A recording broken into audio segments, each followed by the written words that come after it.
इट्सिया IT में आपका स्वागत है। आज इस वीडियो में हम जो बात करने वाले हैं वो यूज़र क्रिएशन के बारे में बात करने वाले हैं। अब एसएपी में अगर आप काम करते हो तो यूज़र क्रिएशन मतलब कोई ऐसा डिफिकल्ट टास्क नहीं है। अगर आप या 2 या 3 साल या हार्डली अगर 6 महीने का भी अगर एक्सपीरियंस है तो आपको पता है कि एसएपी में यूज़र कैसे क्रिएट करते हैं। लेकिन ज़्यादातर जो लोग एसएपी में यूज़र क्रिएशन जानते हैं वो SU01 से ही जानते हैं, जहाँ पे हम ये ओपन करेंगे इस तरीके का एक बॉक्स आएगा जहाँ यूज़र नेम और वगैरह डालना है। और इसके ऊपर मैंने ऑलरेडी डिटेल में बहुत टाइम पहले एक वीडियो बनाया हुआ था, ये अगर आप देख सकते हो यहाँ पे, जैसे कि यूज़र आईडी क्रिएशन। अगर ये वीडियो आपने नहीं देखा है तो आप देखिएगा, तो इसमें मैंने सारी चीज़ें डिटेल में कवर की है कि इसमें कैसे यूज़र आईडी की डिटेल ऐड करते हैं, पासवर्ड वगैरह, पैरामीटर या जो भी प्रोफाइल वगैरह हम ऐड करते हैं या रोल्स वगैरह, तो सारी डिटेल्स आपको मिल जाएगी। अब ये बात जो हो गई वो तो सिंगल यूजर क्रिएशन के लिए है, लेकिन अगर मानोगे आपको मल्टीपल यूजर क्रिएट करने हैं एक साथ आपको 20 यूजर क्रिएट करने हो, 30 यूजर करने हैं। ज़्यादातर ये जो सिनारियो है वो नॉर्मली बिजनेस कंसल्टेंट या जो सिक्योरिटी कंसल्टेंट होते हैं उनके पास आता है, या फंक्शनल या नॉर्मल कोई कंसल्टेंट के पास यूजर क्रिएशन नहीं आता है तो क्या है, हार्डली 1-2 यूजर होते हैं जो SU10 से या SU01 से कर लेते हैं। तो मैं आज ये जो SU10 है उस पर दिखाऊंगा कि आप मल्टीपल कैसे कर सकते हैं। जो मेथड है वो दोनों में सेम है, कोई ज़्यादा डिफरेंस नहीं है, और जैसा कि मैंने बताया आप वो वाला वीडियो देखिएगा तो उसमें आपको पता चल जाएगा। सो आज हम बताएंगे कि इसमें किस तरीके से आप मल्टी यूज़र कर सकते हो। So let's get started. अब सबसे पहले हमें क्या करना है, एक जाना है SU10, वहाँ पे SU01 है, ये SU10 है, यहाँ पे एंटर करेंगे। तो अब जब एंटर करेंगे ना तो इस तरीके का कुछ लेआउट आ जाएगा, यहाँ पे लिखा रहेगा user maintenance mass change initial screen, मतलब कि आपको मास में चेंज करना है। और एक बात ध्यान रखिए, ये सिर्फ यूजर के लिए है, इससे और कोई ऑपरेशंस नहीं होते हैं। अब आपको मैं एक सैंपल दिखा देता हूँ, जैसे कि हम देखने जाएंगे कि कैसे इस तरीके से काम होगा। तो एक स्क्रीन ओपन होगा हमारा अभी नया, और यहाँ पे अटक गया। अब हम यहाँ पे क्लिक किया तो एक नया सेशन ओपन हुआ। ये जो नया सेशन में मैं आपको क्या दिखाना चाहता हूँ कि हम जाएंगे SUIMT कोड में। SUIMT कोड के बारे में आप जानते होंगे, अगर आप नहीं जानते तो आप मुझे बता दीजिएगा, मैं इसके ऊपर एक वीडियो डिटेल में बना के दिखा दूंगा आपको। अब यहाँ पे जाने के बाद मानो कि मैं सर्च करना चाहूँगा कि मुझे ऐसे यूज़र ID बनाने हैं जो टेस्ट के नाम से सैंपल के लिए, तो मैं यहाँ पे क्या करूँगा, टेस्ट करके स्टार डाल दूंगा। उसके बाद मैं क्या करूंगा, देखिए test1 तो है, अब मैं एग्जीक्यूट करूंगा तो अभी मेरे सिस्टम में एक आईडी है जो test1 से बना है, और मुझे क्या करना है, ऐसे 3 आईडी और बनाने हैं, मतलब test1, test2, test3 और test4। तो मैं क्या करूंगा, यहाँ आने के बाद मैं एंटर करूंगा। test1 तो ऑलरेडी हमारे पास बना हुआ है, फिर भी हम एक सैंपल के लिए ले लेंगे क्योंकि मुझे इसमें और एक सिनारियो भी आपको दिखाना है। test2 ले लेंगे हम, उसके बाद हम ऐड करेंगे test3, उसके बाद ऐड करेंगे test4। ठीक है, इसके बाद मैं एंटर करूंगा। जैसे ही एंटर करूंगा ना तो देखिए जो आईडी अवेलेबल या क्रिएटेड होगा पहले से, तो उसका यहाँ पे फुल नेम आ जाएगा। फुल नेम आ ही जाएगा क्योंकि विदाउट फुल नेम या मतलब कि जो लास्ट नेम होता है उसके बिना आईडी नहीं बनेगा। तो अगर कोई भी आईडी नहीं बना है तो यहाँ पे ब्लैंक नेम नहीं आएगा, मतलब आईडी अवेलेबल है, एग्जिट है, मतलब यहाँ पे लिखा रहेगा। उसके बाद हमें यहाँ पे ये जो टी कोड है उसका एक लेआउट में बता देता हूँ आपको पूरा, कि यहाँ पे जैसे कि यूज़र एडिट गो टू, ये तो आपको सारे कोई भी ट्रांजेक्शन में यही ऑप्शंस मिलेंगे। यहाँ पे आप आओगे तो क्रिएट के ऊपर बटन मिलेगा, एडिट है, ये चेंज के लिए है, ये सिंगल है, मतलब कि क्या है, मानो कि आपने 5 यूज़र आईडी यहाँ पे बनाया हुआ है और 5 में से कोई एक पर्टिकुलर यूज़र आईडी में आपको चेंज करना है, तो आप वो आईडी को सिलेक्ट करिए और यहाँ पे सिंगल पे क्लिक करेंगे तो सिंगल ओपन हो जाएगा। उसके बाद डिलीट पे करेंगे तो डिलीट वैसे ही काम करेगा।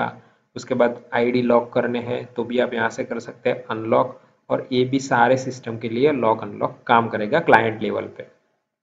उसके बाद ऑप्शन यहाँ पे आता है चेंज पासवर्ड, उसके बाद यहाँ पे चेंज रोल असाइनमेंट, उसके बाद ही सिलेक्ट है, मतलब जैसे कि आप वैसे आईडी सिलेक्ट कर सकते हो, यहाँ से वैसे ही कैंसिल कर सकते हो। अगर आपको मानोगे इतने सारे आईडी में से कोई डिलीट करनी है एक रो पर्टिकुलर, तो आप सिलेक्ट करिए और क्लिक करोगे तो वो रो डिलीट हो जाएगी और ये लॉग है। तो इसमें कुछ नहीं है। इसके बाद यहाँ पे नीचे आपको और 3 प्री डिफाइंड ऑप्शन मिलते हैं, यूजर सिलेक्शन, एड्रेस डेटा। ये जो 3 टैब्स है ना, वो 3 टैब कोई नया नहीं है, सिर्फ और सिर्फ जो SUIMT कोड जो मैंने आपको दिखाया इसका शॉर्टकट है। अगर आप लॉग ऑन करोगे तो लॉग ऑन के अंदर जो SUIM का टी कोड है उसकी डिटेल यहाँ पे दिखाएगा। अगर आप ऑथोराइजेशन पे जाओगे तो ऑथोराइजेशन मतलब ये SUIM का ही रीडायरेक्ट प्रोग्राम का शॉर्टकट है यहाँ पे।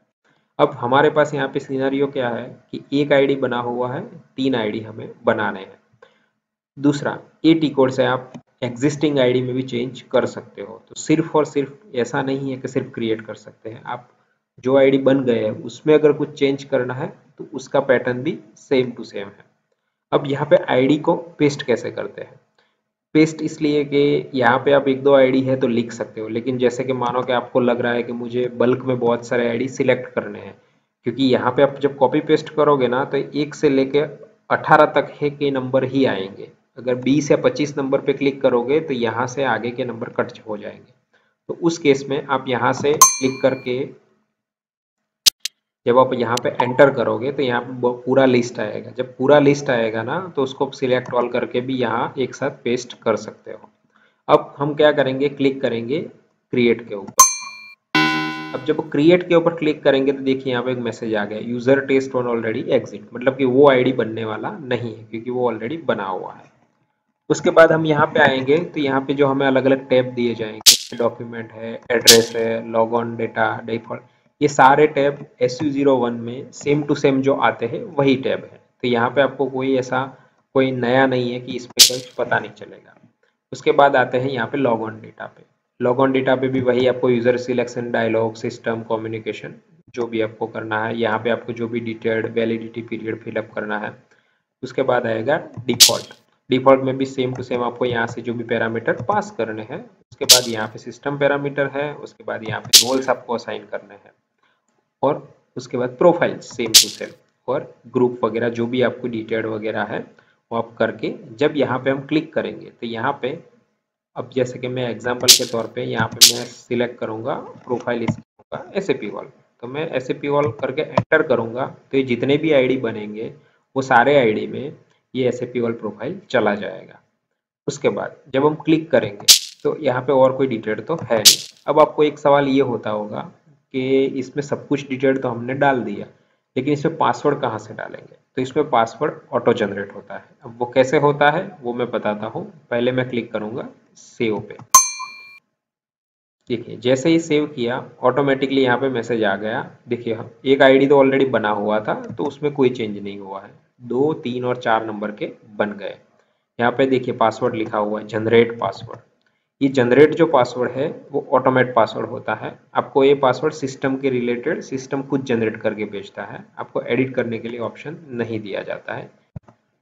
सेम टू सेम देखिए ये चेंज हुआ, इसका पासवर्ड आ गया, इसमें प्रोफाइल ऐड हो गई। अब आप यहाँ पे जब जाके देखोगे तो यहाँ पे जब मैं सेम जाके रिफ्रेश करूंगा बाहर आके तो आपको देखिए 4 आईडी दिख जाएंगे, दिख गए 4। तो इस तरीके से आपके आईडी बन गए। अब इसमें एक इस टिकोड का एक ड्रॉबैक, एक नहीं वैसे बहुत सारे हैं, कि इसमें पासवर्ड चेंज का आपको कोई ऑप्शन नहीं दिया जाता है। अब ये जो पासवर्ड है, अब अपने मानो कि ये पासवर्ड आप किसी को बता नहीं सकते, या तो आपको उसको ईमेल भेजना पड़ेगा और इतना लॉन्ग पासवर्ड है वही आपको यूज़ करना है। तो ये SU10 में ये टी कोड का एक नेगेटिव साइड है कि इसमें आप पासवर्ड अपने हिसाब से नहीं ऐड कर सकते। इवन आप यहाँ पे जाके जब चेंज करने का ऑप्शन आता है तो वहाँ पे भी आपको ऑटोमेटिक पासवर्ड ही आता है, डीएक्टिवेट या तो फिर जनरेट का। आप अपने हिसाब से चॉइस वाला पासवर्ड नहीं कर सकते। तो एक ये है।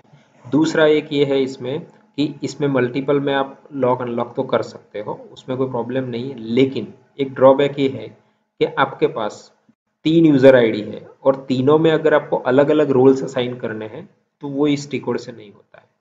अगर आपके पास फिक्स रोल है कि मतलब मुझे ये 3 यूज़र आईडी में 3 फिक्स रोल ही डालने हैं जो सभी में डालने हैं, 1 to many नहीं होगा, लेकिन many to 1 हो जाएगा। मतलब कि तीनों आईडी में एक रोल ऐड करना है तो मैं कर सकता हूँ, लेकिन तीनों आईडी में अलग अलग रोल ऐड करने हैं तो ये टी कोड से पॉसिबल नहीं है, जो ये SU10 से नहीं होता है।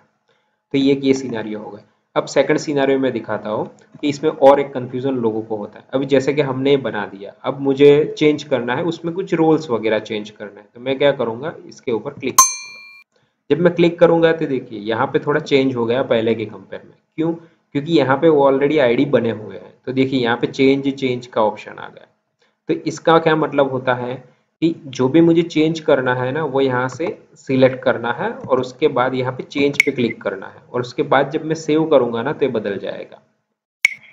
सेम टू सेम जहाँ पे भी आपको चेंज करना है, तो एग्जिस्टिंग आईडी जब होंगे तो इस तरीके का आपको ऑप्शन आ जाएंगे। चेंज पे क्लिक करोगे। अब यहाँ पे आते हैं रोल्स पे। ज़्यादातर लोगों को कन्फ्यूज़न यहाँ पे होता है कि ऐड, रिमूव, चेंज का मतलब क्या होता है। मानो कि आपको कोई रोल है, उसको ऐड करना है, तो यहाँ पे ऐड रोल का नाम डालिए और ये ऐड पे क्लिक कर दीजिए। अगर आपको कोई रोल रिमूव करना है पर्टिकुलर सारे यूज़र आईडी में से, तो यहाँ पे रोल का नाम डालिए, रिमूव करिए, चेंज के ऊपर क्लिक कर दीजिए, और उसके बाद जब हम सेव करेंगे तब जाके वो परफॉर्म होगा।